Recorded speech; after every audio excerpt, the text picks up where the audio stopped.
As we look back on 2013, you might be thinking about the decisions you made throughout the year. What financial lessons did you learn in the past year, and how can you use them to make changes in 2014? Joining us today with some fine tips is financial advisor Rob Wilson. Good to see you. Good morning. Yes, it is a good time to really reflect.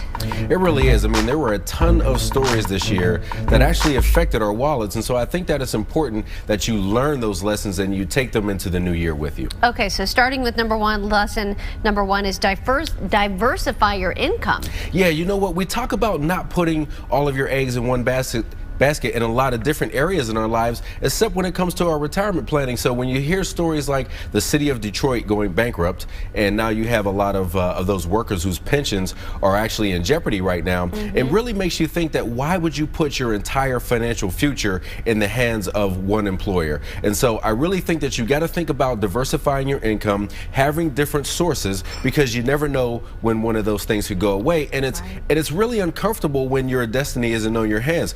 In your own hands. So just say you're sitting at home and you're rooting for one of your favorite football teams, and you've done what you had to do, but you have to wait and see what the other teams are going to do. That's very uncomfortable. So why leave it all up to somebody else? Keep your own destiny in your hands by diversifying your income. My husband's fingers were bleeding after last night. It was tough. All right, so lesson number two, get comfortable with investing. Yeah, so the fact is the markets were up huge this year. All of the major indices are up more than 25%. And I know that the people still have scars, okay, from 2008 and 2009 when the markets were down more than 30%. But you know what? The markets have been up every year since then.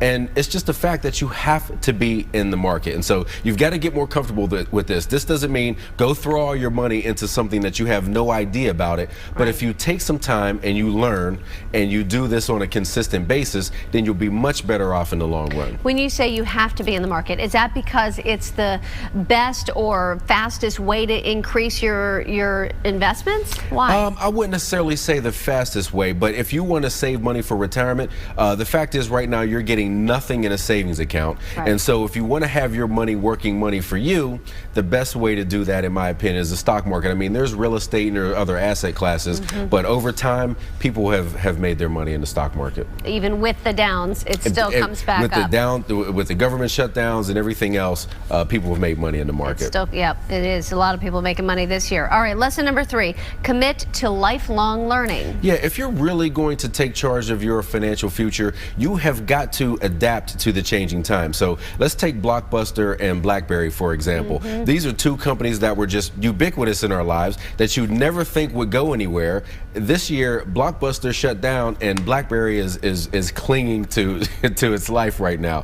And so if you don't continuously learn new things, update your skills that are most valuable in the market, then you're not going to be able to really build wealth. So you want to take some online classes, paid classes at local universities, or if you don't want to spend any money, just go buy some books or find a mentor and ask some questions, but you've got to constantly evolve. Okay, yeah, you see what happens if you don't. I mean, you can get stuck behind. Somebody is always waiting to come and take your spot. Yeah, great, okay. Lesson number four, take your health seriously.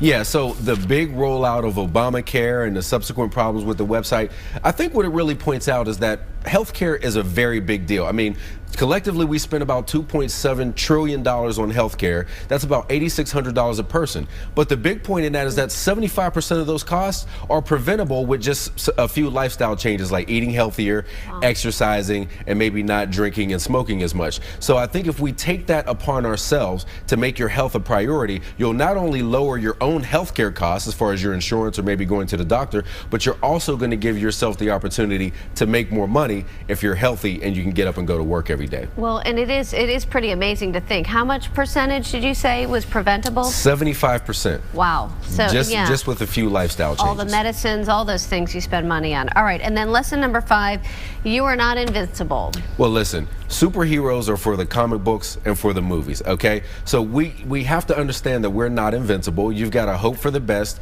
and plan for the worst. And so we had some unfortunate incidents happen in this country this year, and you know that that those things can happen at any time. So you want to make sure that your life insurance is up to date, your beneficiaries are up to date, and if you have important documents such as a will, a trust, healthcare power of attorney, make sure those things are in place, because you never know when an accident can potentially happen. Well, and you look back at the year, and I know they've had all the photos of the year, the Boston Marathon bombing. I mean, who would have thought that running a marathon, someone could be seriously injured or killed? Yeah, you never know. And then we had the airliner going into San Francisco that clipped the wall, and unfortunately some people perished in that accident. So you could just be getting on a plane, or literally you could really just be walking across the street. So it's important to have your affairs in order.